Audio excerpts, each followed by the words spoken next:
मैं सऊदी अरब की एक सड़क पर खड़ा था कि एक गाड़ी मेरे करीब आकर रुकी। उसमें से एक अरब लड़की उतरी और मेरे नजदीक आकर पूछा, क्या तुम पाकिस्तानी हो?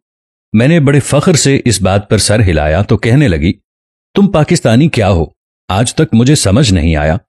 सऊदिया की सड़कों पर हर तरफ कीड़े मकोड़ों की तरह रेंगते नजर आते हो।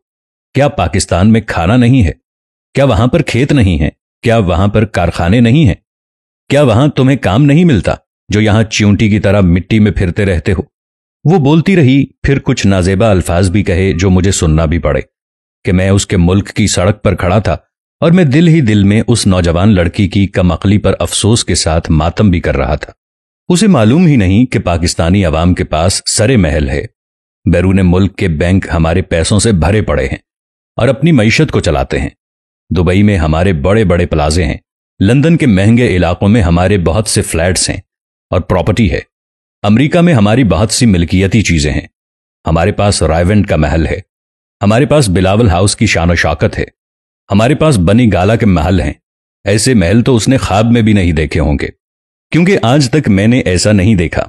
मैं अपने अंदर अंदर चीख चीख कर कह रहा था कि जाओ जाकर पानामा की रिपोर्ट देखो, हमने टॉप किया है उसमें। ऊपर से शुरू करो, हम नजर आएंगे। हमारे मुल्क के तमाम वज़रा अपनी वजारतों के अलावा भी खिदमात सरंजाम देते हैं।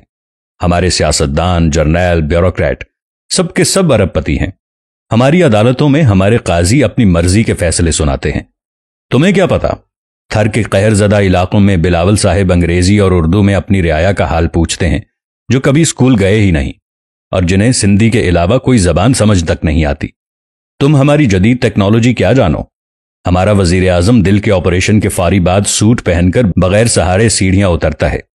तुम जदीद टेक्नोलॉजी से भी वाकिफ नहीं। तुम हमारी शान शौकत जरा देखो। रॉयल फैमिली का बच्चा पंजाब में इतवार बाजार का दौरा हेलीकॉप्टर पर करता है। नीचे 20 गाड़ियां उसकी हिफाजत के लिए अलग मौजूद होती हैं। तुम क्या जानो पाकिस्तानियों की मोहब्बत? हमने आज तक भुट्टो को मरने नहीं दिया। हम अल्लाह और रसूल की इतनी नहीं मानते जितनी पूजा अपने सियासतदानों की करते हैं। हम एतकाफ में बैठकर जिनसी इबादत करते हैं। तुम हमें कीड़े मकोड़े कहती हो। तुम क्या जानो हमारे यहां रिटायरमेंट के बाद भी बहुत से बड़े लोग रिटायर नहीं होते। हमारे असातिज़ा और दीगर सिविलियन रिटायर होने के बाद बैंक के बाहर अपने जिंदा होने का सर्टिफिकेट लिए खड़े होते हैं कि हम जिंदा हैं, हमें चंद हजार रुपए पेंशन दे दो।